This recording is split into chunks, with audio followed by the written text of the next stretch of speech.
dalam kitab An-Nasaihu Diniyah wal Wasaya Imaniyah yang dikarang oleh Al-Imam Shahibur Ratib Qutbil Irsyad wa Gawthil Ibad wal Bilad Al-Habib Abdullah bin Al-Haddad, Rasul sallallahu alaihi wasallam bersabda, "Idza kana awwalu lailatin min Ramadan futihat abwabus sama wa futihat abwabul jannah wa ghuliqat abwabun nar wa sufidat maradatu syayatin fayurma biha ilal bahri wa yaqulu munadin min tahtil arsy ya baqiyal khair aqbil wa ya baqiyal syarr aksir."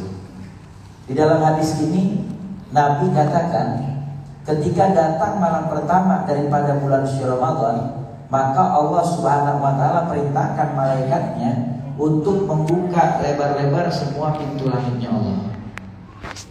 Dan Allah perintahkan malaikatnya untuk membuka lebar-lebar semua pintu surganya Allah. Dan Allah perintahkan malaikatnya juga untuk menutup rapat-rapat pintu nerakanya. Dan Allah perintahkan malaikatnya untuk mengikat setan-setan, dan mereka ditaruh atau diletakkan di dasar laut. Jadi kalau ada istilah setan bulan Ramadan tuh diikat-ikatin bener. Karena memang Nabi bilang wasufidat syayatin wa maradatul jin.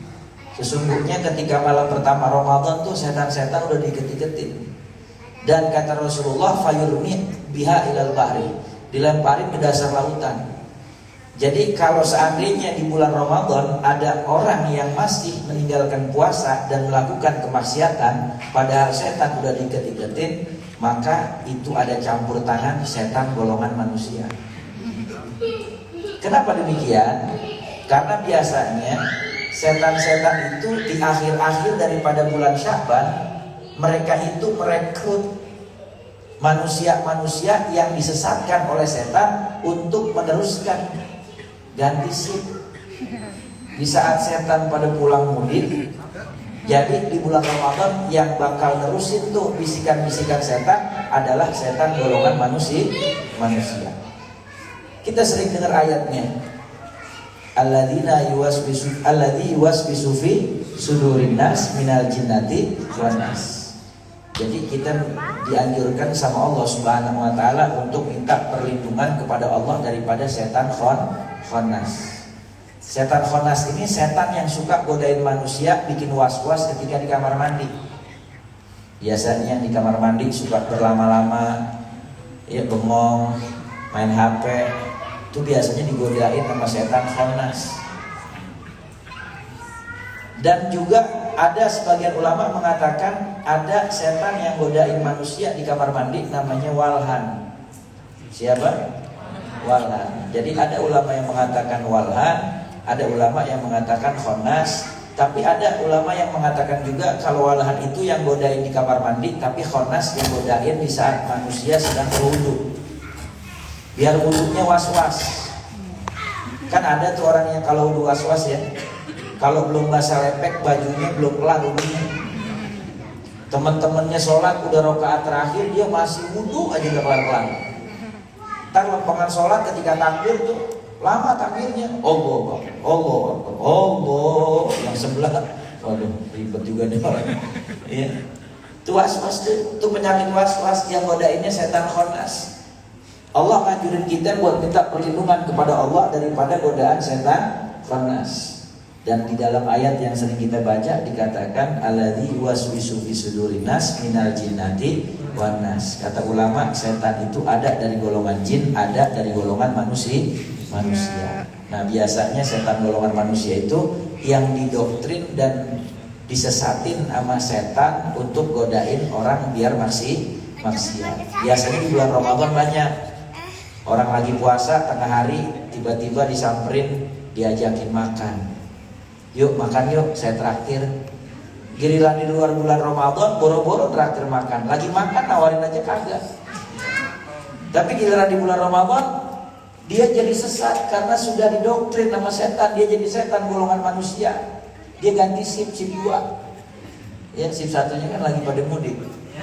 Ya. Maka jangan sampai tergoda dengan setan golongan manusia. Begitu juga orang yang mau taraweh digodain sama setan golongan manusia. Ya elah taraweh kagak wajib ini, kan taraweh sunnah. Yang penting kan sholat isya sama puasanya. Udah gak usah taraweh deh. Tuh, digodain sama setan golongan manusia. Akhirnya ditinggalin taraweh. Padahal taraweh ini luar biasa. Kalau kita baca hadis panjang yang datang daripada sahabat Ali bin Abi Thalib radhiyallahu taala anhu wa ardhah, itu diterangin bahwasanya Rasulullah menjelaskan keutamaan sholat tarawih dari malam pertama sampai malam terakhir Ramadan. Di malam pertama saja kata baginda Rasul Nabi Muhammad, siapa orang yang melaksanakan sholat tarawih di malam pertama, maka niscaya Allah ampunin dosanya kayaumin waladatu ummuh, seperti seorang anak yang baru lahir dari rahim ibunya. Diampunin tuh kesalahannya. Bayi baru lahir dari rahim ibunya bersih gak? Bersih, ibarat kertas masih bersih, belum ada coretan sedikit pun. Belum lagi di malam kedua, kata Rasul SAW, yufar li abawaihi in kana mu'minaini. Allah ampunin dosa bapak ibunya seandainya ibu bapaknya orang yang beriman kepada Allah. Jadi berkah anaknya sholat tarawih di malam kedua, orang tuanya dapat ampunan dari Allah Subhanahu wa ta'ala. Yang tarawih anaknya, yang kagak maka kagak. Belum lagi malam ketiga, malaikat menyerukan istanafal amal menjadi, dicatatlah amal kebaikannya dan dihapuslah kesalahannya. Di buku catatannya itu dimulai lagi dari awal. Di malam keempat dapat pahala orang yang membaca kitab Zabur, kitab Taurat, kitab Injil dan kitab Al-Quran. Pahala yang luar biasa. Setiap malam-malamnya punya keutamaan yang berbeda. Dan seandainya kita tidak jelaskan keutamaan tarawih ini dengan hadisnya Imam Ali bin Abi Thalib, seandainya kita pakai hadis yang pendek aja. Di dalam Sahih Bukhari, Rasul SAW bersabda, kata Rasulullah SAW, man qama ramadhana imanan wa ihtisaban ghufira lahu ma taqaddama min dhanbi. Siapa orang yang bangun malam dan hidupkan malamnya dengan sholat malam di bulan suci Ramadan, maka niscaya Allah ampunkan kesalahannya yang terdahulu. Dosa kita diampuni nama Allah. Nah sekarang sholat tarawih, sholat malam bukan? Sholat malam. Maka dengan kita mengerjakan sholat tarawih ini, maka dosa-dosa kita diampuni oleh Allah Subhanahu wa ta'ala. Kata ulama, seandainya tidak ada keterangan hadis yang lain tentang sholat tarawih, cuman hadis ini saja, lakafah, cukup bagi kita sebagai kabar gembira untuk menghidupkan malam-malam Ramadan dengan tarawih. Makanya rugi kalau kita kagak tarawih. Yang belum tarawih, jangan sampai nggak tarawih. Ya, kenapa? Karena punya keutamaan yang besar. Dan setiap malamnya itu ada satu malam yang Allah sembunyikan, yang ada di malam itu lebih mulia daripada 1000 bulan.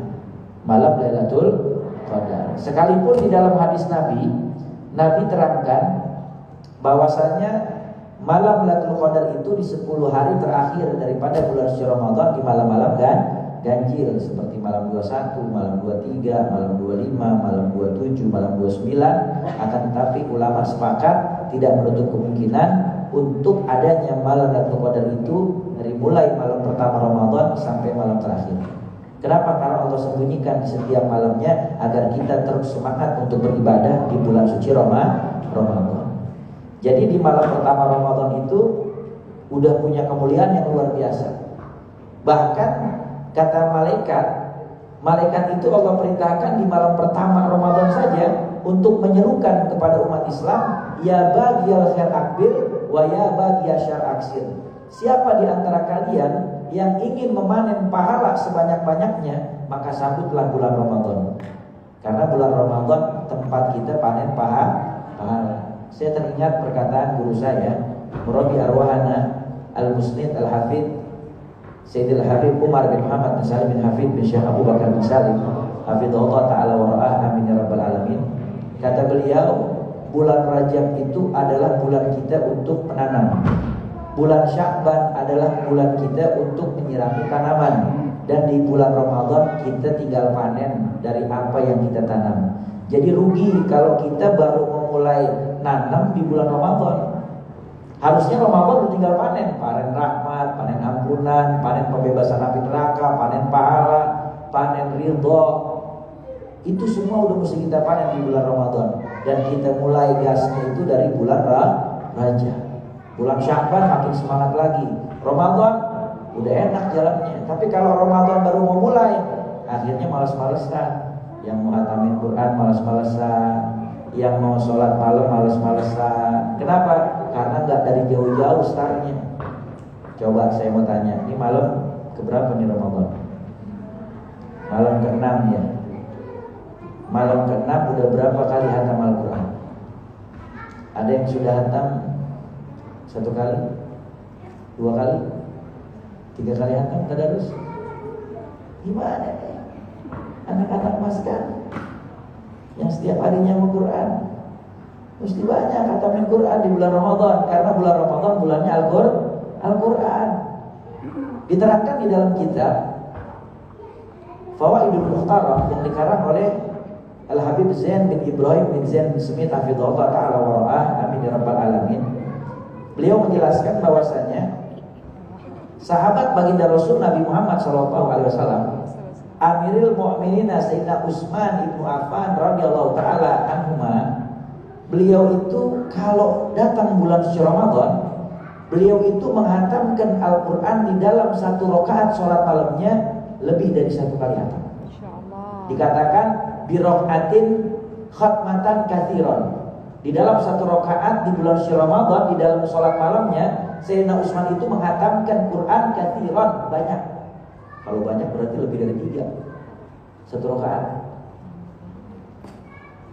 Al-Imam Abu Hanifah radhiyallahu taala anhu, beliau itu setiap harinya menghatamkan Al-Quran di bulan suci Ramadan sittina khatmatan bil-lail wa sittina khatmatan bin-nahar. Imam Abu Hanifah setiap datang Ramadan, beliau menghatamkan Al-Quran 60 kali hatam di waktu siang, 60 kali hatam di waktu malam. Berarti 1 bulan Ramadan 120 kali hatam Al-Quran. Dan Imam Abu Hanifah radhiyallahu taala anhu juga, beliau itu di tempat yang beliau wafat di akhir hayatnya sudah menghatamkan Al-Quran sebanyak 7,000 khatmatan, sebanyak 7.000 kali hatam Al-Quran. Berapa? 7.000 kali hatam Al-Quran. Imam Abu Hanifah. Kalau bulan Ramadan waktu siang 60 kali hatam, waktu malam 60 kali hatam. Dan di tempat beliau wafat meninggal dunia, beliau sudah menghatamkan Al-Quran sebanyak 7,000 khatmatan, 7.000 kali hatam Al-Quran.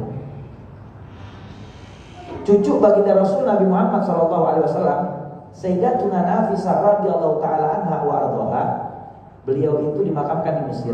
Kalau yang suka ke Mesir boleh ziarah tuh makam Sayyidatuna Nafisah.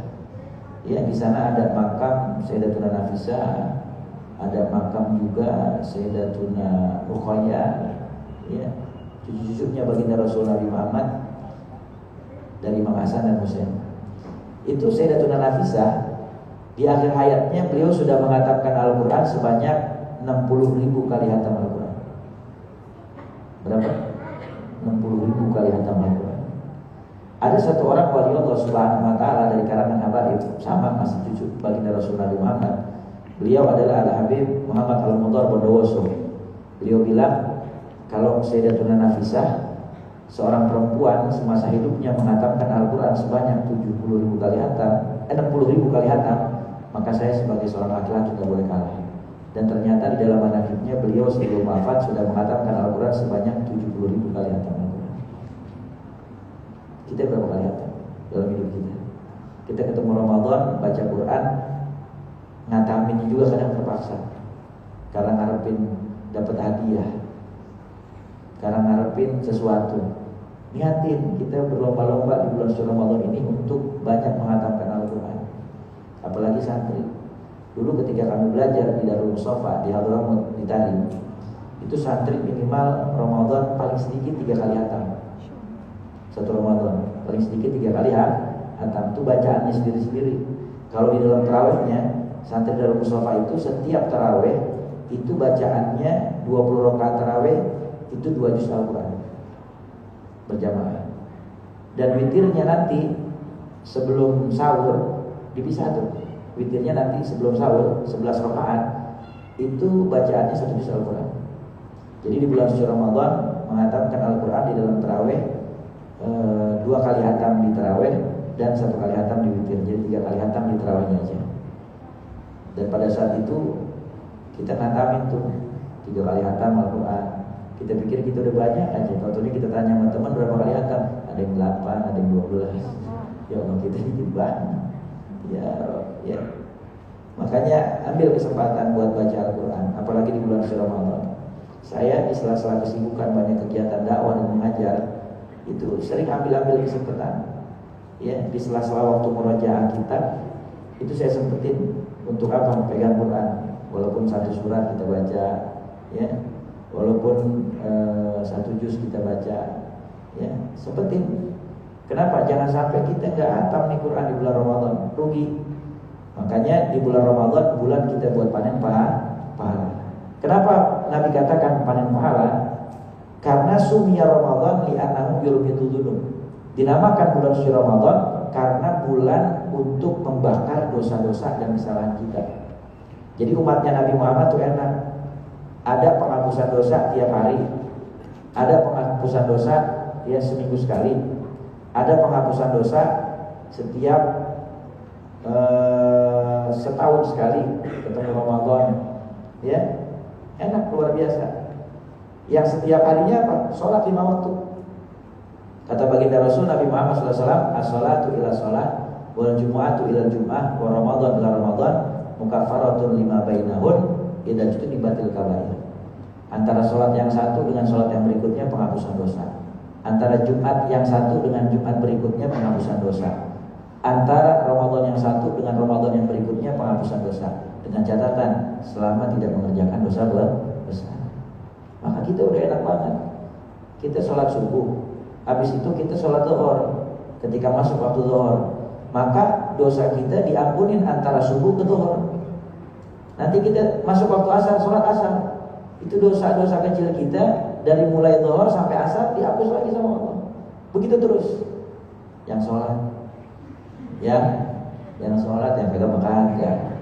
Makanya kata Rasulullah di dalam kitab Muqasyafatul Qulub, perumpamaan sholat itu adalah diibaratkan air sungai yang mengalir sehari 5 kali di belakang rumah orang mukmin. Dia mandi di situ setiap air itu mengalir. Maka apakah tersisa kotoran di badan seseorang yang sehari mandi 5 kali? Coba kalau antum mandi sehari 5 kali, kira-kira masih ada sisa kotoran nggak? Mandi 5 kali sehari, ada kotoran nggak? Nggak ada. Emang berapa kali mandinya? 5 kali? Hah? 1 kali? Apa nggak mandi? Ya Allah, jangan dong. Ya. Innallaha jamilun yuhibbul jamal. Allah itu zat yang maha indah. Allah cinta kepada keindahan. Di dalam hadis Nabi katakan, al-Islamu nadhifun fatanadhafu fa innahu la yadkhulul jannah illa nadhif. Islam itu adalah agama yang bersih. Maka bebersihlah kalian, karena sesungguhnya tidak akan masuk ke dalam surga kecuali orang yang bersih. Kata ulama, hadis ini maknanya adalah kita dianjurkan untuk membersihkan diri kita zahir batin. Jadi bersih zahir dari kotoran, bersih batin dari penyakit hati. Karena Nabi katakan bahwasanya kita mesti membersihkan diri kita dan hati kita agar kita bersih dari penyakit hati dan kotoran. Karena Allah sudah katakan al-yauma la yanfa'u malun wala banun illa man atallaha biqalbin salim. Harta banyak enggak ada manfaatnya. Dia punya anak banyak enggak ada manfaatnya kecuali datang menghadap Allah dengan hati yang selamat. Selamat itu bersih daripada penyakit hati dan kotoran. Makanya di bulan suci Ramadan kita mesti bersyukur. Kita mesti banyak-banyak ibadah. Dikasih kita dari sholat ke sholat jadi penghapusan dosa. Dari Jumat ke Jumat jadi penghapusan dosa. Dari Ramadan ke Ramadan jadi penghapusan dosa kita. Makanya kalau mau kita maksimal ibadah di bulan suci Ramadan, saat ini ada resepnya. Mau gak? Mau gak kita khusyuk ibadah di bulan Ramadan biar bisa maksimal? Resepnya Nabi bilang, jadikan Ramadanmu saat ini adalah Ramadan terakhir. Seolah-olah kamu gak ketemu Ramadan lagi di tahun-tahun yang akan datang. Saya mengambil ini berdasarkan kias dari pertanyaan sahabat kepada Nabi. Sahabat pernah tanya kepada Rasulullah, ya Rasulullah, bagaimana sih caranya biar sholat kita khusyuk? Karena di saat kita sholat kita ingat sama dunia terus. Modelnya sama kayak kita. Lagi takbir Allahu Akbar, kunci lupa naruh ingat. Kembalian lupa naruh ingat. Orang utang sama kita lupa jadi ingat. Tapi kalau kita utang sama orang itu mah kayaknya lupa terus nih ingatnya. Harusnya di saat sholat kita hanya hadir dan khusyuk kepada Allah. Al-Imam Abdullah bin Al-Haddad Shahibur Ratib, beliau itu lama memegang kedudukan menjadi wali kutubnya Allah Subhanahu wa taala. Itu beliau kalau mengucapkan takbir Allahu Akbar, maka tembok yang ada di depannya itu terbelah menjadi dua. Kenapa? Karena bercampur lisan yang dia ucapkan itu dengan yang diucapkannya, yaitu Allah Subhanahu wa taala. Maka punya kemuliaan yang dahsyat. Kalau kita kagak ada model gitu susah. Makanya biar khusyuk. Dan Nabi katakan, kalau sholat kamu mau khusyuk, kata Nabi, ij'al sholataka sholatal muwadda', jadikan sholat kamu sholat yang terakhir. Jadi saya ngambil kias dari ini. Kalau pengen kita ibadahnya khusyuk maksimal di bulan suci Ramadan, jadiin Ramadan terakhir. Seolah-olah kita gak ketemu lagi Ramadan yang akan datang. Jadi kita mesti taruh nih di pikiran kita, ini Ramadan kita terakhir nih. Kita gak ketemu lagi Ramadan yang akan datang nanti. Bisa jadi sebelum habis Ramadan kita meninggal dunia, atau setelah Lebaran kita meninggal, gak ketemu lagi Ramadan yang akan datang. Kira-kira kalau terakhir bakalan khusyuk gak? Khusyuk gak?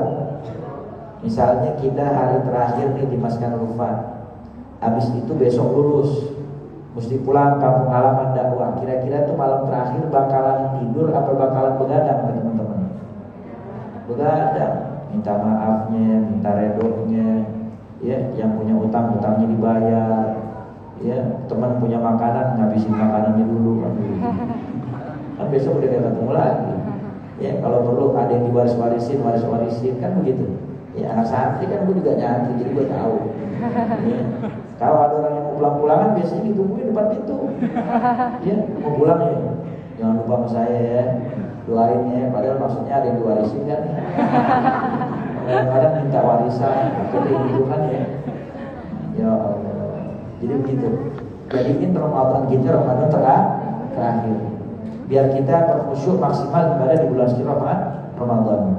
Dan orang yang mau mengerjakan dosa, apa kata Nabi? Ya bab ya syaqsir, siapa di antara kalian yang mau mengerjakan kemaksiatan dan dosa, jangan dikerjain.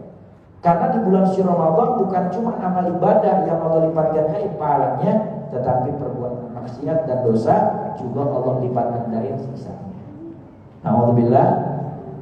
Jadi di bulan Ramadan amal ibadah dilipat gandain, kemaksiatan juga dilipat gandain siksanya.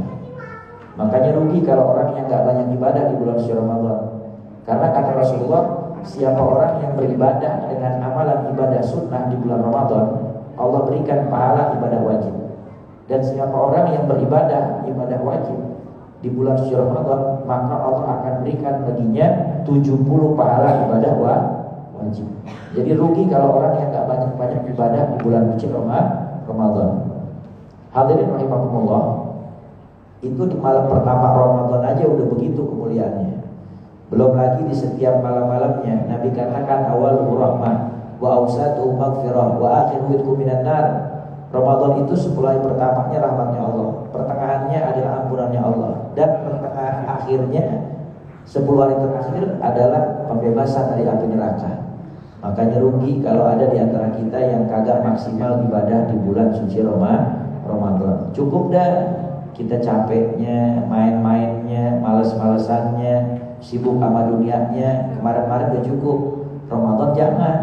Kenapa? Karena ini bulan kita buat ngumpulin pahala sebanyak-banyaknya. Makanya untung jadi umatnya Nabi. Kenapa? Kalau umat-umat terdahulu itu umur mereka panjang-panjang, umurnya panjang-panjang. Nabi Adam alaihissalam umurnya 930 tahun. Nabi Sis putranya Nabi Adam 700 tahun. Nabi Allah Nuh alaihissalam umurnya 1000 kurang gocap, 950 tahun. Nabi-nabi Bani Israil terdahulu itu umurnya panjang-panjang dan postur tubuhnya tinggi-tinggi. Allah katakan dalam Al-Quran, yatakhiduna min al-jibali buyutan. Orang-orang dulu itu mereka menjadikan gunung dipahat jadi rumah.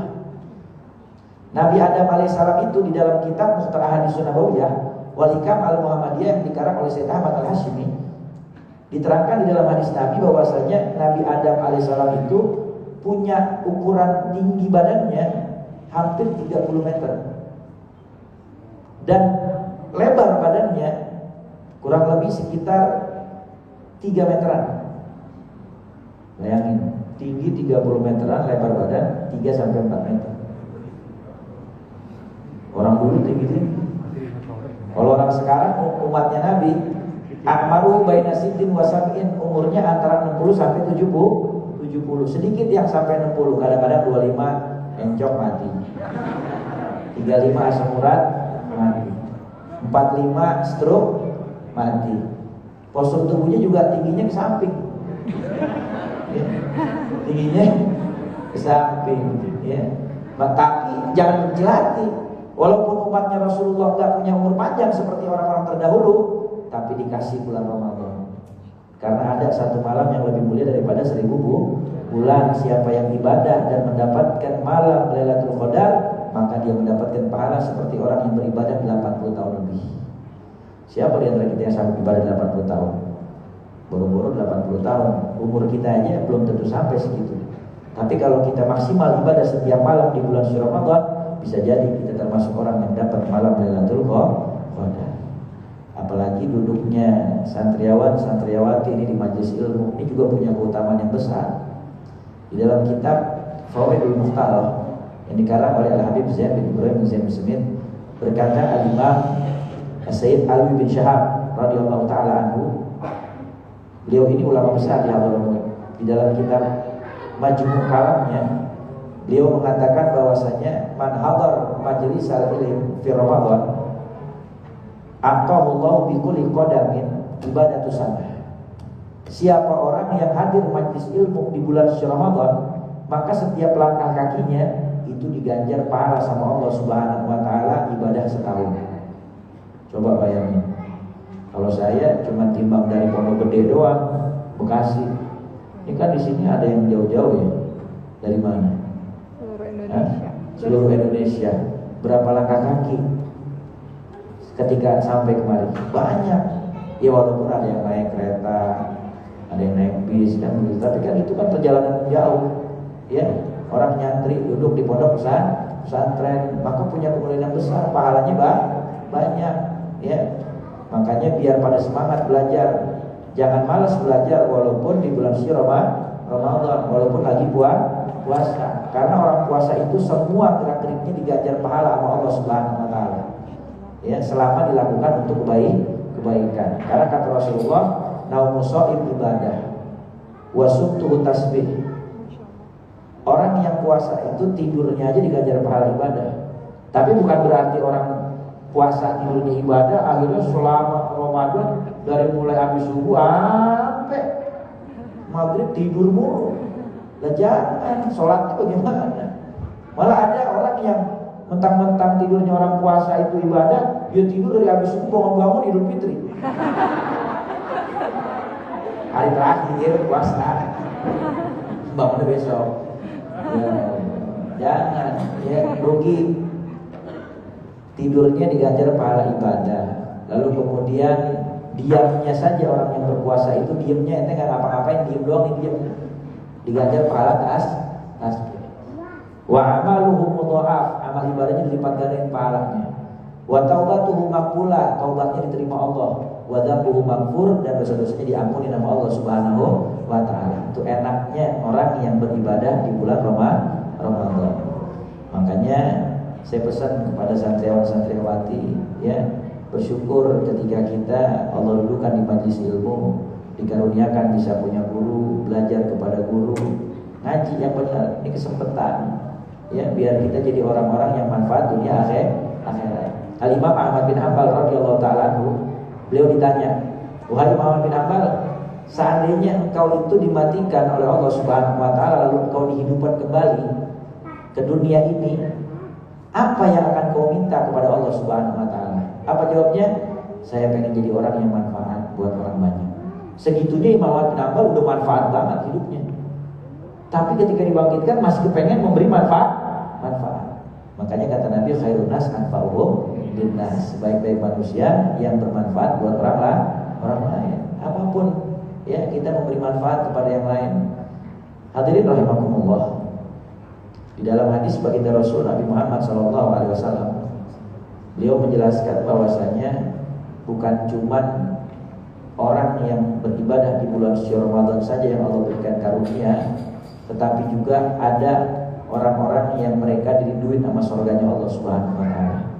Di dalam hadis panjang tuh Nabi berkhutbah ketika di akhir daripada bulan Sya'ban.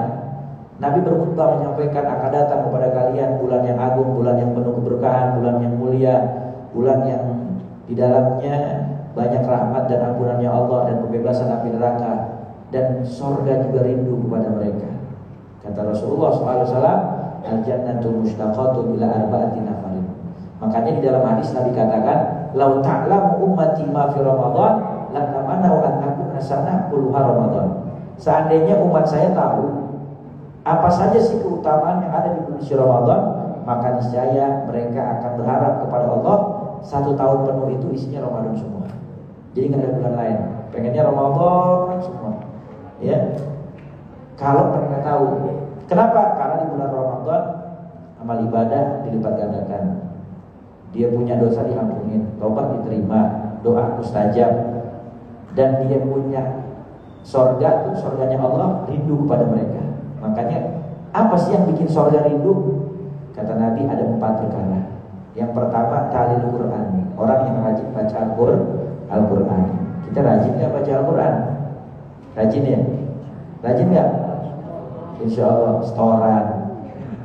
Jangan cuma setoran, ya, tadarus juga. Ya, niatin ketika kita murojaah hafalan sambil niat tadarus. Tapi kita juga mesti punya di selain waktu murojaah Quran kita, wirid Quran. Mesti punya wirid Quran. Bagaimana itu guru wirid Quran?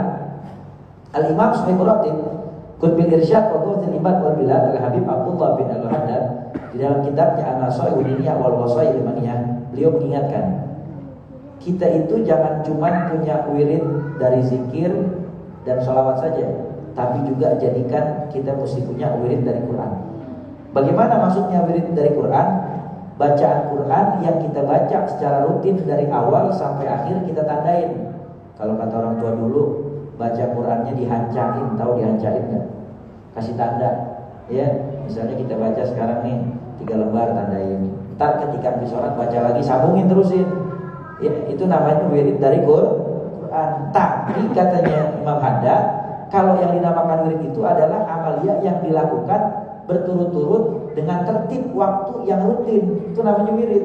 Kayak misalnya kita baca wirid pagi, wiridul latif. Ketika sore sebelum maghrib kita baca lagi wiridul latif, yang biasa dikenal dengan zikir pagi dan petang. Nanti ketika ba'da isya kita baca wirid lagi, apa? Ratibul Haddad. Nanti ketika ba'da sholat zuhur kita baca Hizbun Nasr. Ketika ba'da isya kita baca surat Al-Mulk. Ba'da asar kita baca Al-Waqi'ah. Itu adalah wirid yang kita baca rutin pada waktu-waktu yang udah kita jadwalin, dan itu kita baca terus. Ya. Nah, kita mesti punya wiridan kayak gitu dari Al-Qur'an. Jadi kita misalnya selain dari waktu murojaah nih, kan kita punya waktu murojaah nih. Ya, anak santri kan murojaah ngafalin Quran. Di luar waktu murojaah punya wiridan Quran. Jadi Quran kita tandain yang memang kita baca terus, hatam, terulang lagi, baca lagi, tandain, hatam, begitu. Ya, itu dinamakan dengan wirid dari Al-Quran. Dan kata Rasulullah SAW di dalam hadis yang datang dari sahabat Abu Hurairah dan di dalam kitab Nasail Ibad karangan Imam Nawawi, ini hadis juga datang riwayatnya daripada Ka'bul Akbar. Kata Rasulullah SAW, al-hasun minasyaitan thalathun. Penjaga kita, pelindung kita dari bisikan syaitan itu ada 3. Ada 3. Yang pertama al-masjidu hisnun. Masjid itu adalah benteng kita, pelindung kita daripada godaan syaitan. Makanya bersyukur Kalau anak santri ya pasti berjamaah terus di masjidnya, di satu tempat di dalam pesantren yang sudah diwakafin buat sholat berjamaah. Masjid itu ya. Bersyukur tuh berada di dalam benteng perlindungannya Allah dari godaan syaitan. Makanya orang mukmin kalau di dalam masjid mesti betah berlama-lama. Kata Imam Syafi'i, al-mu'min fil masjid kasamaki fil bahri, wal munafik fil masjid katwa'ir al-qafas. Orang mukmin di dalam masjid itu ibarat ikan di dalam laut. Betah gak? Betah dia berlama-lama. Tapi orang munafik di dalam masjid itu ibarat burung di dalam sangkar. Kalau bahasa Betawinya beringsatan. Kalau betah tuh, ya pengen keluar. Kira-kira kita termasuk yang mana? Yang tahu kita sendiri. Ya, kira-kira kita demen gak duduk berlama-lama di masjid? Yang tahu kita sendiri. Ini kira-kira sampai jam 2 gimana? Takutnya ada yang beringsatan ya. Jadi yang pertama tuh, masjid itu adalah benteng pelindung kita daripada bisikan syaitan. Yang kedua, kata Nabi, wa dzikrullahi hisnun. Berzikir menyebut nama Allah juga benteng daripada godaan syaitan. Makanya kata Rasulullah SAW dalam hadis Nabi katakan apa? Ketika hati seseorang dia kosong dari menyebut nama Allah Subhanahu wa taala, maka syaitan akan duduk di hatinya. Fa idza dzakarallah fanas. Ketika seseorang itu hatinya sudah disinggahi oleh syaitan, lalu dia berzikir menyebut nama Allah Subhanahu wa taala, maka setan itu akan kabur terbelit-belit. Lari dia terpontang-panting ketika kita berzikir menyebut nama Allah. Dan yang ketiga, kata Nabi, wa qira'atul Qur'ani hisnun. Baca Quran itu adalah pelindung kita dari segala macam godaan syaitan. Makanya jangan jauh-jauh dari Al-Qur'an. Ya, kita mesti akrab sama Al-Qur'an. Tuh, biar kita diriduin surga. Tapi hati-hati. Nabi juga pernah ngingetin. Kata Nabi, kam min qari'il Qur'an wal Qur'an yal'anuhu. Berapa banyak orang yang baca Al-Qur'an tapi justru Al-Qur'an melaknat dia. Dia baca Al-Qur'an tapi Al-Qur'an melaknat dia. Kok bisa Ustaz? Kita baca ayat ala laknatullahi alal kadhibin. Ketahuilah bahwasanya Allah Subhanahu wa taala melaknat orang yang berdusta. Kita baca tapi kita ini berdusta. Maka hakikatnya Quran melaknat kita. Kita baca Al-Quran, tapi Al-Quran melaknat kita. Kita baca ala laknatullahi ala zalimin. Sesungguhnya laknat Allah bagi orang yang berbuat zalim. Kita berbuat zalim. Berarti Quran kita baca tapi dia melaknat kita. Makanya hati-hati jangan sampai jadi orang yang dilaknat sama Al-Quran. Jadi intinya ketika kita membaca Al-Quran, ketika kita menghafalkan Al-Quran, niatnya karena Allah. Jangan ada niat selain Allah. Karena berapa banyak orang-orang yang mereka punya niat di selain Allah Subhanahu wa taala niatnya, maka niscaya semuanya akan hancur dan binasa. Makanya perbaiki nih niat kita. Jadi kalau mau diridhoi surga, yang pertama rajin-rajin baca Al-Quran. Yang kedua, kata baginda Rasul Nabi Muhammad SAW, orang yang diridhoi surga adalah wahafidhil lisan. Orang yang menjaga lisan. Makanya bulan puasa itu bukan cuma nahan lapar dan haus doang, tapi juga nahan lisan kita daripada ucapan kotor, ucapan yang gak baik, perkataan dusta, menyakiti hati orang, ya, ucapan-ucapan yang dimurka oleh Allah Subhanahu wa taala itu mesti kita jaga. Apalagi yang pada doyan gibah. Bisa habis malam puasanya. Bisa habis malam puasanya. Kata Rasulullah, khamsun yufatir nabi shaim. Ada 5 perkara yang kalau dikerjain salah satunya bisa menghilangkan pahala puasa. Yang pertama al-kadhibu, berdusta. Yang pertama al-kadhibu, berdusta. Orang lagi puasa banyakkan bohong, bisa habis pahalanya. Yang kedua wal ghibah, ngomongin aib orang. Apalagi kalau yang waktunya gak disibukin dengan zikir, dengan istighfar, dengan sholawat, dengan baca Quran, maka pasti bakal disibukkan oleh setan untuk ngomongin aib orang. Duduk di pojokan dan di dapur, sembari nyiangin sayur bakal buka puasa. Ya, sambil ngirisin bawang sama timun sambil ngobrol dah. Ono si anu apa sih? Utang mulu, utang lagi dia bayar lagi. Lah gua kan juga kepengen ini punya duit bakal beli bukaan puasa. Mana gua mau nabung lagi, bakal ongkos pulang kampung. Lah utang lu enggak dibayar-bayar. Lu tagihin ya. Ah, lu lagi sama gua juga dibayar. Ya, ngomongin aja ke orang jangan, ya. Lagi puasa gibah ngomongin ke orang, wah habis pahala puasanya, ya, jangan gibah tuh. Kata Rasulullah, al-ghibah asyaddu minaz zina. Orang yang berbuat ghibah itu lebih dahsyat daripada perzinahan. Ada sahabat tanya, "Ya Rasul, kok bisa begitu?" Kata Rasulullah, orang yang berzina kalau dia bertobat kepada Allah Subhanahu wa taala dengan syarat taubat yang 3, yang pertama anada menyesali perbuatan dosa yang dia lakukan.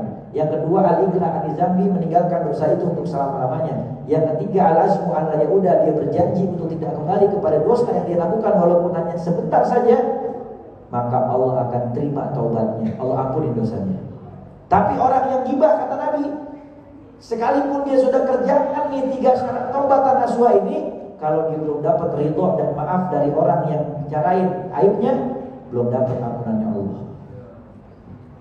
Makanya ada orang yang Nabi katakan bangkrut, punya amal ibadah segede bukit, segede gunung, tapi menghadap Allah dia bangkrut. Kenapa? Di dunia suka ngomongin aib orang. Hati-hati, kebaikan kita dilimpahin sama dia. Kalau punya kebaikan, kalau nggak punya keburukan dia dilimpahin ke kita, akhirnya dilimpahkan kita ke dalam neraka. Nauzubillah min dzalik. Makanya jaga lisan, ya, dari ucapan kotor, nyakitin orang, ya, ghibah. Yang ketiga wa namimah, yang bisa ngilangin pahala puasa itu adalah namimah, ngadu domba. Datang ke fulan A, ngatain fulan B, bilang sama fulan A, si fulan B itu ngata-ngatain kamu. Datang ke fulan B, bilang ke fulan B, si fulan A tuh kayaknya gak suka sama kamu. Akhirnya fulan A, fulan B berantem gara-gara fulan C. Itu yang fulan C itu namimah, orang yang suka ngadu domba. Kata Nabi, la yadkhulul jannah namam. Dalam riwayat lain, la yadkhulul jannah kota. Haram masuk surga orang yang suka ngadu domba. Jangankan masuk surga, masuk surga saja diharamkan Allah. Padahal kata Nabi, harumnya surga itu bisa tercium perjalanan 500 tahun hitungan akhirat. Itu harumnya surga, saking harumnya itu bisa kecium perjalanan 500 tahun hitungan akhirat. Dan satu hari di akhirat ka'alfasana mimma ta'udun, seperti 1000 tahun hitungan dunia. Bayangin. Tapi orang yang ngadu domba nggak bakal cium harumnya surga. Yang keempat, wa yaminul ghamus, sumpah palsu. Orang yang lagi puasa sering sumpah palsu, maka pahalanya bisa hilang dan habis. Apalagi sampai bawa nama Allah. Yang keempat, yaminul ghamus, yaitu sumpah palsu. Orang yang sumpah palsu lagi puasa, apalagi sampai bawa nama Allah, ini bisa menghilangkan pahala puasa. Allah udah bilang di dalam Al-Quran, la taj'alullaha murdatan li aymanikum. Jangan sekali-kali kalian menjadikan Allah sebagai sumpah palsu kalian. Ada kafarohnya puasa 3 hari. Kalau orang dia sumpah palsu, ya, bisa menghilangkan pahala puasa. Yang kelima terakhir, wa na'udzu bisyahwat, yang bisa menghilangkan pahala puasa nih yang sering melihat sesuatu dengan syahwat. Laki-laki lihat perempuan dengan syahwat. Laki-laki lihat perempuan dengan syahwat. Biasanya di dalam ilmu fikih, kata ulama, ciri laki-laki yang syahwat ketika memandang lawan jenisnya pada perempuan, cirinya adalah intisyarul dzakar. Berkembangnya dia punya kemaluan tuh. Ya. Maka di saat itu tandanya dia dalam keadaan sedang syahwat. Nah, itu bisa menghilangkan pahala puasa. Kalau bahasa kitanya terangsang. Nah, kalau perempuan, ketawa lagi lu di belakang itu. Ini lagi ngaji fikih, ya. Nah, kalau perempuan, kata ulama di fikih diterangkan, ciri ketika perempuan itu dia memandang lawan jenisnya syahwat, itu cirinya adalah mailul qalbi ilaih. Cenderungnya hati kebangetan suka sama sesuatu itu. Modelnya sama kayak perempuan sekarang, lihat laki ganteng bening dikit, ya Allah ganteng banget ya Allah, gitu. Ya. Kadang-kadang sesuatu itu keluar dari lisan padahal hatinya udah menggebu-gebu banget tuh. Nah, itu termasuk tuh, hati-hati. Itu mesti jaga, makanya pandangan mata, laki-laki jaga pandangan mata, perempuan jaga pandangan mata. Di luar bulan Ramadan juga sama, terlebih lagi di bulan Ramadan, karena memandang dengan syahwat itu bisa menghilangkan pahala puasa. Tuh, yang kedua, kalau pengen diridhoi surga, jaga lisan. Yang ketiga, waqut imil ji'an. Orang yang diridhoi surga kata Nabi adalah orang yang suka memberi makan orang yang lapar. Woi, sampai itu di atas. Naik lagi dia ke atas. Yang ketiga kata Nabi, orang yang diridhoi surga adalah orang yang suka kasih makan orang yang lapar. Apalagi bulan puasa nih, kita nyiapin makan buat orang yang buka puasa. Itu pahalanya besar. Sama seperti orang yang berpuasa. Tapi jangan salah paham. Ada murid yang kagak ngaji sama guru, cuma ngajinya di online doang. Dengerin kata ustadznya, siapa orang yang memberi makan orang yang berbuka puasa, maka dia mendapatkan pahala orang yang puasa. Dia kagak puasa. Yang penting gue nyiapin makan aja dia buat orang buka puasa. Ya bukan begitu maknanya, dia juga berpuasa. Karena menjadi kewajiban ibadah puasa Ramadan. Dengan dia mempersiapkan atau dia bersedekah buka puasa, ya maka itu akan menjadi pahala tambahan buat dia. Setelah dia menjalankan kewajibannya sebagai seorang mukmin untuk menjalankan puasa Ramadan, ya. Makanya jangan pelit kalau punya rezeki, kita kenyangin perut orang lapar, ya. Maka di situ ada pahala yang besar. Kata Nabi Muhammad, afdhalus shadaqah atushbidaka bidar jai'an. Paling afdhalnya sedekah adalah kenyangin perut orang lapar. Jadi kalau kita punya makanan, teman kita pengen kasih, ya. Jangan kita punya makanan tapi sama temen kagak ngasih, ngiming-ngimingin doang. Tahu gak ngiming-ngimingin? Kalau orang Betawi bilang ngeneng-ngenengin. Ya, biasanya santri yang habis dapat kiriman. Dulu saya ingat banget zaman pondok tuh. Ya, sebelum berangkat ke Al-Rumud saya belajar di Malang di Darus Saada Al-Islami, pimpinan Abu Yaki Haji Nur Hasan bin Abdul Latif Malang. Itu ketika kami di Malang, begitu juga pada saat kita di Tarim Al-Rumud, itu kalau dapat kiriman dari orang tua, itu gila banget. Kalau kirimannya daging, ya kita lemes. Kenapa? Karena setiap hari kita makan daging, makan onta, kambing dan lain sebagainya. Ketika datang kiriman tempe, luar biasa, Allah Akbar. Dapat kiriman tempe, nggak pernah pun jarang. Ya, dan harganya lebih mahal. Ya, makanya ketika kita dapat kiriman, teman kita bagi, ya. Dan kita juga jangan terkodek, giliran teman kita kiriman kita pengen, giliran kita punya kiriman kita diumpetin. Itu namanya orang pintar godek, nggak boleh begitu, ya. Sedekah dengan makanan itu pahalanya besar. Yang terakhir, yang keempat, washaimina fi syahri Ramadan.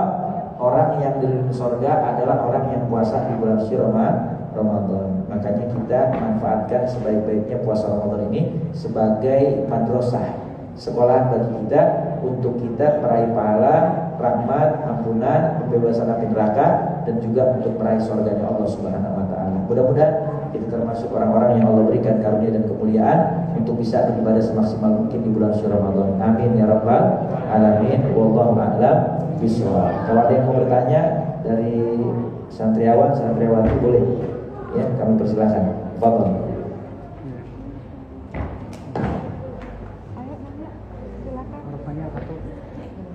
Ada yang nanya Ustaz?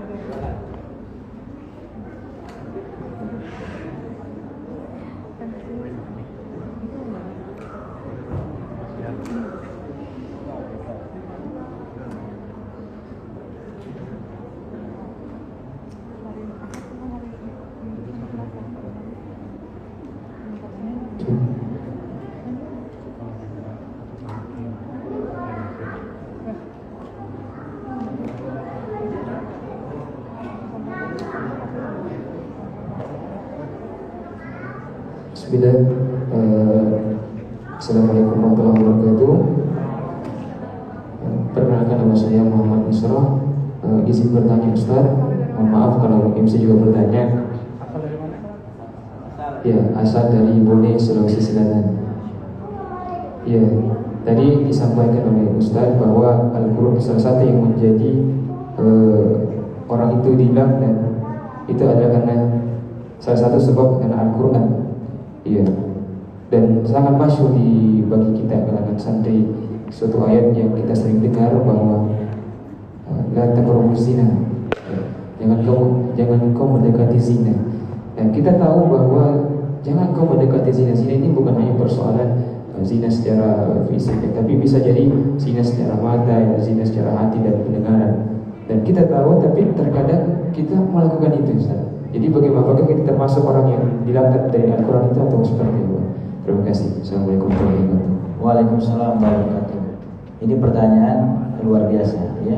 Ini sehari-hari kita sering banget melakukan yang namanya kemaksiatan yang tanpa kita sadari di situ ada perbuatan dosa yang masuk kategori zina. Karena kata Rasulullah, zina itu ketika seseorang memandang kepada yang bukan mahramnya, itu termasuk zina mata. Lalu kemudian melihatnya, zinanya telinga adalah mendengar, zinanya tangan adalah memegang sesuatu yang diharamkan oleh Allah Subhanahu wa Ta'ala, dan zinanya kaki adalah melangkah ke tempat yang haram. Kita tahu Allah katakan jangan sekali-kali mendekati perzinahan, tapi justru malah kita sering ngelakuin. Apakah masuk kategori orang yang dia baca Quran tapi dilaknat Quran? Betul. Ya, makanya Nabi katakan kam min qari'il Quran wal Quran yal'anu, berapa banyak orang yang baca Quran tapi Quran itu melaknat dia, dan itu terbukti di akhir zaman banyak yang seperti itu. Maka usahakan di saat kita membaca Al-Quran, kita berusaha untuk belajar kepada guru kita, memahami makna ayatnya dan kita terapkan di dalam kehidupan sehari-hari. Apa yang menjadi perintah Allah kita kerjakan semaksimal mungkin, apa yang dilarang Allah kita jauhi dari diri kita, begitu ya. Ada lagi yang lain, silakan. Yang mau bertanya langsung angkat tangan, langsung sebutkan pertanyaannya. Kan ada lagi?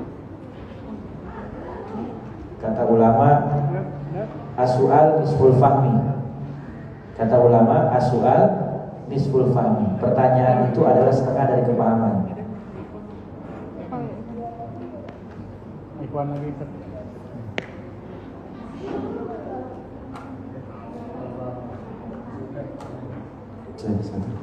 Bismillahirrahmanirrahim. Assalamualaikum warahmatullahi wabarakatuh. Waalaikumsalam warahmatullahi wabarakatuh. Izin Ustaz, memperkenalkan nama saya Rifa Saputra, saya dari Bogor. Ingin bertanya terkait tentang sumpah palsu. Ini kan kita mengaitkan sumpah kita atas dengan nama Allah. Namun bagaimana terkait tentang sumpah yang memang apa ya? Bentar.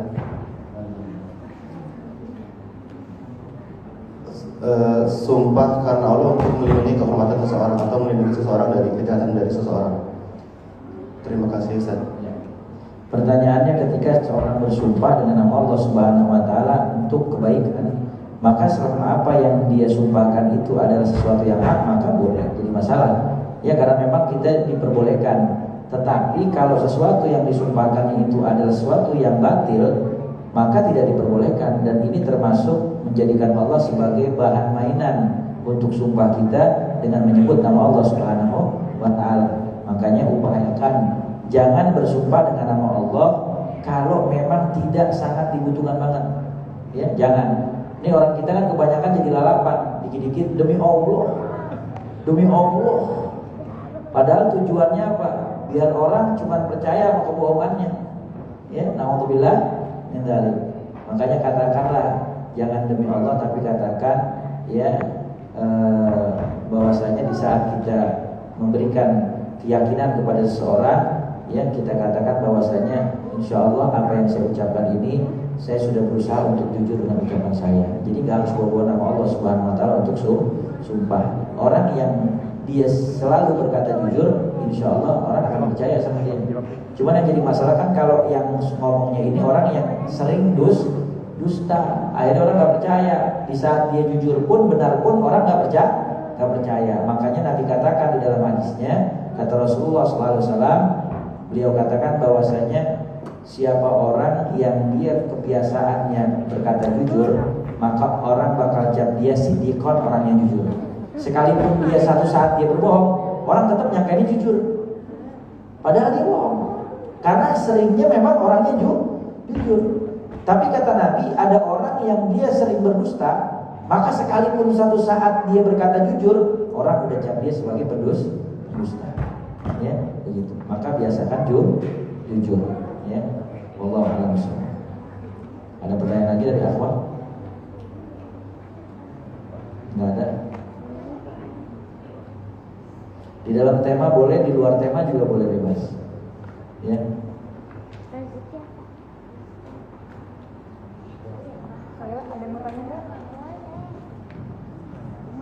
Bismillahirrahmanirrahim.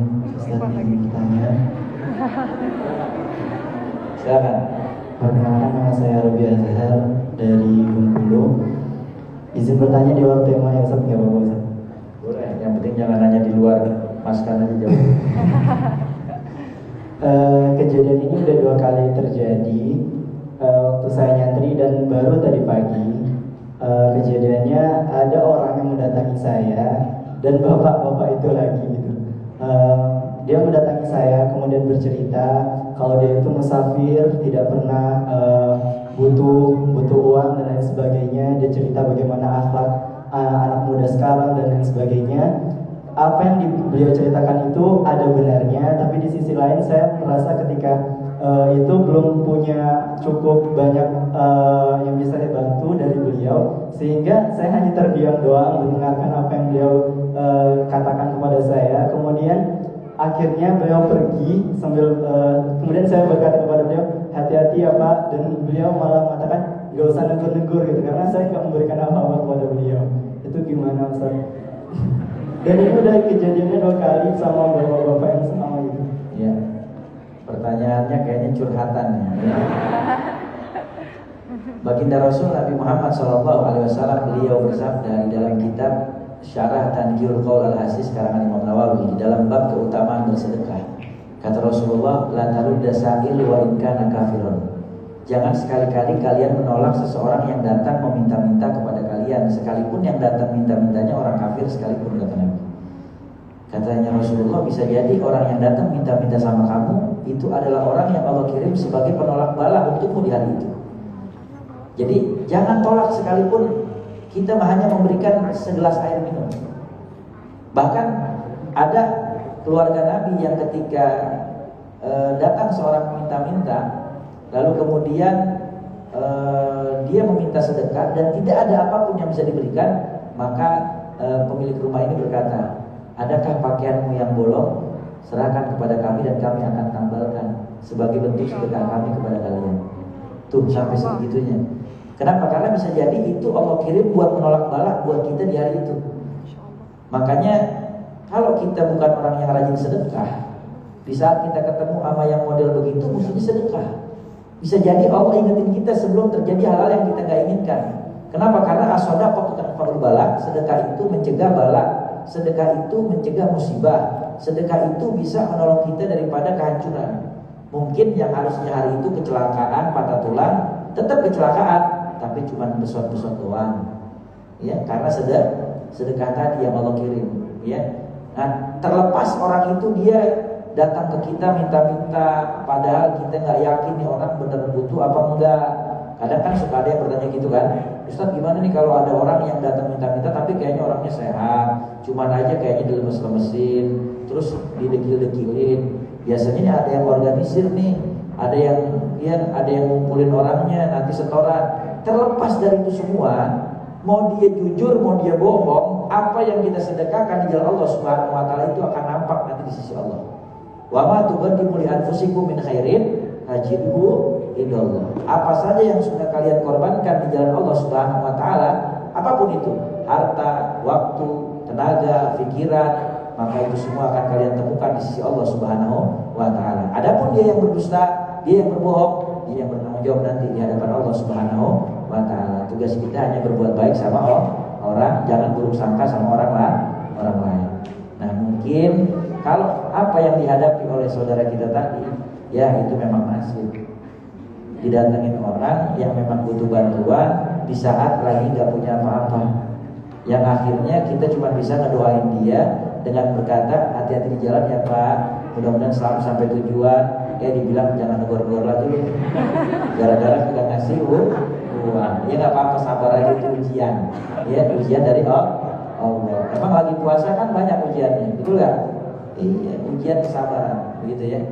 Wallahu a'lam bishawab. Jadi besok-besok kan udah 2 kali nih. Sekali lagi dapat kompor. Besok-besok kalau udah kelihatan orang yang sama lagi, mendingan ngumpet aja dah. Ya, begitu. Ada lagi yang lain, silakan.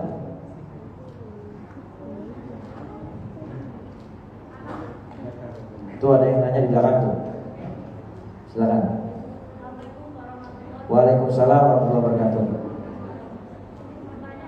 Silakan. Iya. Pertanyaannya kira-kira meminta-minta seperti apa yang kita dilarang untuk memberinya. Di dalam hadis baginda Rasul Nabi Muhammad SAW, Rasul pernah menjelaskan, man fataha ala nafsihi baban mas'alatan indan nas, fataha Allahu lahu sab'ina baban min abwabil faqri. Siapa orang yang membuka satu pintu mengeluh-ngeluh kepada manusia, maka Allah akan bukakan baginya 70 pintu kemiskinan. Jadi pekerjaan minta-minta itu kagak dianjurin dalam Islam. Di dalam kitab Sahih Bukhari dan di dalam kitab Syafatul Qulub karangan Imam Ghazali pernah diceritakan oleh Rasulullah, datang seseorang kepada Nabi minta sedekah. Nabi lihat ini orang yang minta sedekah masih muda, badannya masih segar, sehat. Nabi bilang, apakah kamu tidak punya pekerjaan? Gak ada ya Rasul. Ya sudah, kalau begitu Nabi ambil satu ceret dari rumahnya Nabi. Lalu Nabi tanya sama sahabat, siapa yang mau bayar ceret ini 2 dirham? Akhirnya dibeli sama sahabat 2 dirham.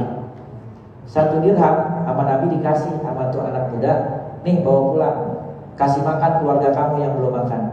1 dirham lagi sama Nabi dibeliin arit, golok, ya, alat buat motong kayu. Setelah itu orang kembali, Nabi kasih tuh peralatan tadi. Nabi bilang, pergilah kamu dengan sahabat fulan ke dalam hutan sana atau ke padang luas sana, kamu potongin kayu. Nanti setelah 1 minggu kamu datang lagi kemari. Akhirnya setelah 1 minggu dia datang lagi. Nabi tanya, apa yang kamu lakukan sekarang? Saya sekarang punya pekerjaan ya Rasul. Saya potongin kayu, lalu kemudian saya jual di pasar sebagai kayu bakar. Dan bagaimana kata Nabi? Saya lebih menikmati apa yang saya dapat dari jerih payah saya ketimbang dari yang boleh minta-minta. Tuh. Jadi maknanya di saat ada orang yang minta-minta, kalau memang dia membutuhkan maka kita bantu. Tapi kalau orang yang dia datang minta-minta jadi kebiasaan, maka mendingan kasih pekerjaan aja. Itu lebih baik.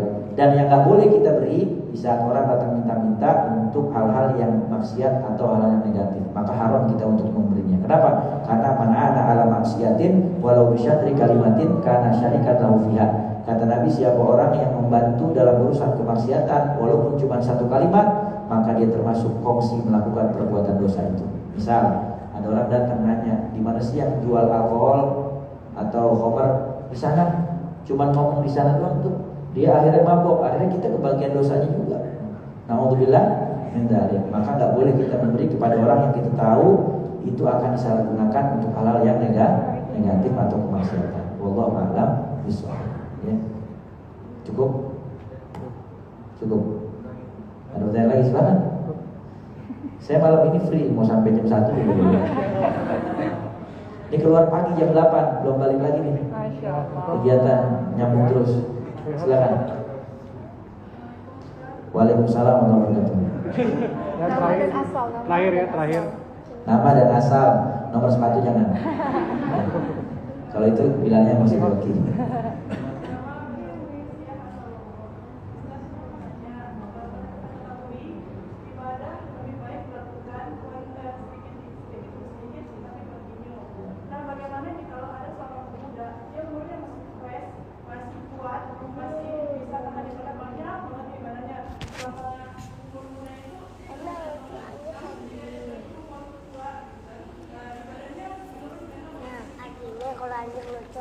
Ya, begini kata Rasulullah SAW, ahabul a'mal ilallah adwamuha wa inqalla. Amal ibadah yang paling dicintai oleh Allah Subhanahu Wa Taala yang sedikit tapi kontinu, rutin alias istiqomah. Tahu istiqomah? Istri 3 dikontrakin rumah. Bukan ya. Istiqomah itu pekerjaan ibadah yang kita kerjakan rutin terus menerus walaupun sedikit. Nah, pertanyaannya, ketika ada orang yang dia beribadah di waktu mudanya dengan ibadah yang banyak di saat usia tua, lalu kemudian berkurang kadar banyak ibadahnya, apakah termasuk istiqomah?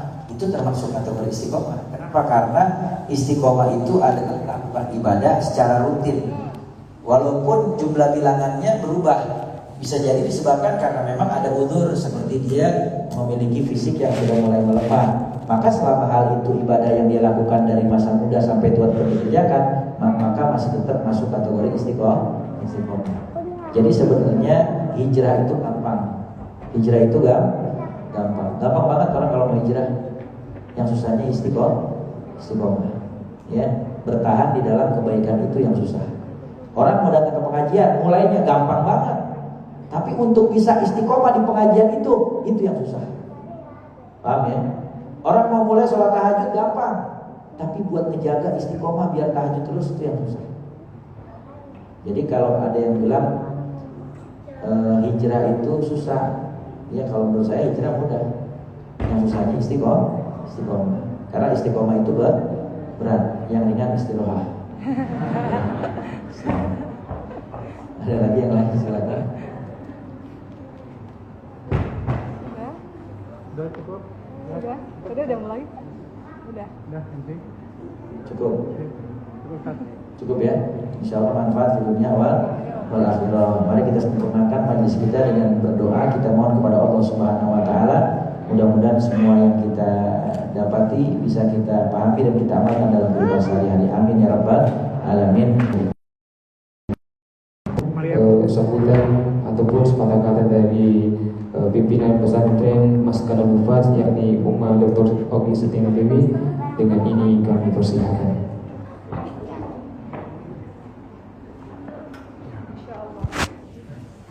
Assalamualaikum warahmatullahi wabarakatuh. Allahumma sholli ala sayyidina Muhammad wa ala alihi wa sahbihi ajma'in. Anak Uma yang namanya Khadijah, boleh tidak main bola di dalam masjid sayang? Di luar boleh enggak? Terima kasih Khadijah. Baik, Masya Allah, selamat datang di tempat perjuangan kami, Ustadz. Jadi kalau teman-teman semua, ada yang pernah bertemu Ustadz Ahmad kan sebelumnya? Ada. Coba tunjuk tangan yang pernah ketemu Ustadz sebelumnya. Nah, ini teman-teman kita yang tahun lalu yang sudah bertemu dengan Ustadz. Jadi Ustadz Ahmad Khan ini adalah sama-sama beberapa tahun yang lalu Uma dan beliau dan beberapa guru-guru lainnya, guru-guru kami mengisi di Islam itu Indah.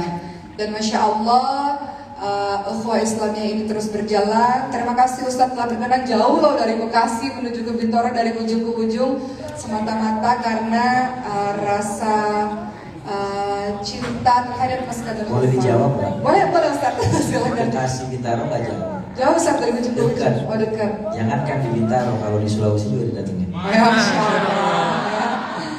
Karena kemarin waktu saya keluar dari Kalimantan, itu dari satu acara ke acara yang lain itu berjalan 8 jam saja. Masya Allah. Dan itu jalur darat dan jalannya hancur, cuma bisa lari mobil itu 20-30 kecepatannya. Dan setelah sampai itu speedboat 2 jam. Masya Allah, nikmat ya Ustaz. Dan ternyata pada saat sampai di sana ada wakil bupati bilang sama saya, kita biarkan Ustaz istirahat dulu karena capek perjalanan 8 jam lebih. Terus ketika saya diminta buat ceramah, saya bilang ini mah masih enteng Pak Wakil Bupati. Masya Allah. Saya pernah di daerah Palu, Ampana, perjalanan darat setelah kejadian gempa pada saat itu saya pernah perjalanan darat 18 jam. Masya Allah. Luar biasa. Jadi kalau Bintaro, Bekasi Bintaro masih. Alhamdulillah. Ya, kita doakan Ustaz sehat ya. Amin. Dilancarkan dakwahnya. Nunggu undangan nanti kalau di cabang-cabang di daerah. Masya Allah. Jadi Maskanul Mufaz Ustaz, kita ini punya karena kami ini masih terus menggalang dana untuk pembebasan lahan dan pembangunan pesantren. Jadi memang kita dari awalnya kita semua para pengurus adalah dulunya santri dan kemudian akhirnya jadi pengurus. Kemudian sebagian jadi guru, sebagian lagi bekerja sebagai pengurus-pengurus lainnya, dan sebagian lagi menemani dalam safari dakwah para guru-guru kita yang lain-lain, di mana setiap safari dakwah kita semua pada akhirnya menggalang dana untuk membangun tempat perjuangan ini. Jadi terima kasih telah datang ke tempat perjuangan ini Ustadz. Teringat 1 tahun yang lalu Ustadz masih mengisi di sebelah sini saja. Kalau Ustadz ingat masih di sini saja, yang lainnya ini masih dibangun. Dan Masya Allah karena donasi dari seluruh masyarakat akhirnya adalah tempat perjuangan ini. Yang mana umat juga selalu sampaikan pada teman-teman semua bahwa ini adalah milik umat, sehingga digunakan sebebas-bebasnya juga oleh umat secara bergantian. Jadi ada waktu untuk teman-teman mukim, ada waktu untuk para umahat di daerah kampung sini, ada 100-an orang belajar, ada anak-anak juga.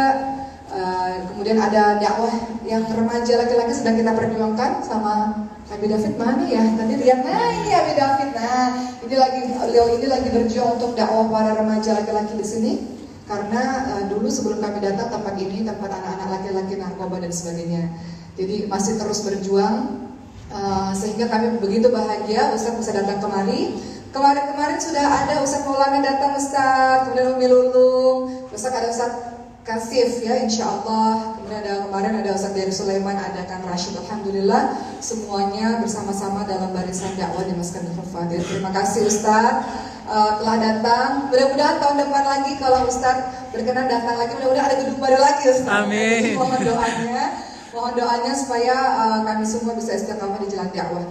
Tak lupa teman-teman semua di sini ada Miss Hidai juga. Assalamualaikum Miss Hidai, Masya Allah. Yang juga bersodakoh dengan cara apa? Jadi Miss Hidai ini memberikan sodakoh sekitar kurang lebih 100 orang yang Miss Hidai secara berkala Insya Allah untuk dicek Stephen. Jadi teman-teman nanti akan sebagaimana seperti yang kita tahu di Masjid ini ada talent mapping ya teman-teman sekalian untuk menentukan teman-teman ini sebenarnya ada di mana posisinya. Ketika teman-teman selesai 30 juz, teman-teman yang beasiswa harus mengabdi. Kadang-kadang ada yang cocoknya jadi guru Ustaz, ada yang cocoknya jadi tim media, ada yang cocoknya jadi fundraising dan sebagainya. Beliau bersedekah Masya Allah dengan mengecek dan meneliti teman-teman kita ini cocoknya ada di mana. Dari tadi siang ya Miss Hidayah Masya Allah sampai malam hari ini dan bersama-sama kami mendengarkan ceramah dari Ustaz. Jadi Masya Allah ya teman-teman harus bersyukur bahwa ini ada satu yang Mama pengen ceritain. Yang Mama belum cerita ke siapa-siapa kecuali kemarin sama tim Mafaz dakwah ya. Jadi suatu ketika Mama lagi tidur siang pada saat itu lagi sama di dakwah. Karena kalau bulan Ramadan ini mohon izin saya cerita Ustaz. Ramadan ini kalau dakwah di luar kota itu Mama itu dakwahnya ba'da salat subuh. Kemudian jam 9 jam 10 pagi. Siangnya ada waktu istirahat, kemudian menjelang buka puasa nanti ceramah lagi dan ba'da tarawih ceramah lagi. Jadi kemarin baru dari Makassar, kemudian umat tertidur dan bermimpi. Mudah-mudahan ini bukan bagian dari riya, tapi ini hanya bercerita saja. Tiba-tiba ada yang datang dan berkata begini, Moki tahu nggak kenapa ya Mas Kanul Hafad itu selalu didatangi oleh guru-guru yang sangat luar biasa? Karena orang-orang yang berada di Masjid Al-Fatih adalah orang-orang yang punya hati yang tulus, ikhlas. Amin ya Allah. Amin. Jadi waktu mimpi itu, terus Uma bangun, terus Uma bertanya, ini mimpi apa? Tiba-tiba siang hari memang gak ada pikiran apa-apa. Uma baru pulang dari dakwah, hanya tidur siang gitu ya, untuk melanjutkan dakwah di sore hari. Kemudian ada kalimat seperti itu. Jadi mudah-mudahan, seperti yang Uma sampaikan pada teman-teman semua, semoga Allah jaga hati-hati kita, saling mendoakan satu sama lain dan doakan guru-guru kita. Ya, perjuangan dakwah yang luar biasa, harus menembus hutan belantara lah, harus naik. Ada yang kadang naik helikopter, naik perahu dan sebagainya. Semata-mata dakwah itu tidak bisa berhenti karena dakwah itu adalah kebutuhan bagi kita semua untuk mendekatkan diri kita pribadi kepada Allah Subhanahu Wa Taala dan mengajak orang lain juga mengenal Allah Subhanahu Wa Taala, mendapatkan nikmat iman dan Islam sama seperti yang kita rasakan. Begitu Ustadz, mohon izin setelah ini akan ada sedikit bingkisan dari kami, mungkin tidak seberapa Ustadz, tapi mudah-mudahan bisa menjadi kenang-kenangan. Dan mungkin dari Robi bisa memberikan kertas yang isinya adalah nasihat-nasihat dari guru-guru kami untuk kami semua yang ada di sini. Silakan Robi. Nah ini juga beliau juga luar biasa, beliau diberikan keahlian oleh Allah mendesain yang sangat bagus, edit yang sangat bagus ya, Masya Allah ya. Dan teman-teman sekalian, besok insya Allah siapa yang akan datang pada sore hari? Ustadz Kasif. Kenal Ustadz Kasif? Kenal. Ustadz Kasif juga telah datang tahun lalu. Jadi Masya Allah bayangkan, guru-guru kita yang datang tahun lalu di tempat kita yang sangat kecil di sini tuh, yang masih gelap semua, nggak ada ini semua. Mereka datang dan tahun ini mereka datang lagi. Apa yang membuat mereka datang teman-teman sekalian? Tahu nggak? Apa coba? Cinta. Yang buat beliau-beliau ini datang ke tempat ini adalah cinta. Uma mau cerita kemarin Abi Amir Faisal waktu datang di wisuda Lubok, apa yang beliau katakan pada Uma, teman-teman semua, waktu pulang, beliau bilang begini, termasuk dari Sulaiman ada kalimat yang dikeluarkan. Abi Amir Faisal mengatakan begini, Uma Oki nggak boleh berjuang sendirian. Uma Oki harus Abi dampingi dan guru-guru lainnya dampingi dalam perjuangan dakwah ini. Abi siap bersama dengan Uma Oki dalam dakwah Al-Quran ini. Begitu kata beliau. Termasuk Ustaz dari Sulaiman juga mengatakan demikian. Masya Allah. Tidak menyangka, Masya Allah, Maskan Hufad, Allah bantu, tentu kita masih banyak kekurangannya teman-teman sekalian. Tapi beliau mengatakan, saya siap berkhidmat untuk Maskan Hufad. Begitu kata beliau. Jadi Masya Allah teman-teman sekalian, Allah mengikat hati-hati kita semua dengan guru-guru kita.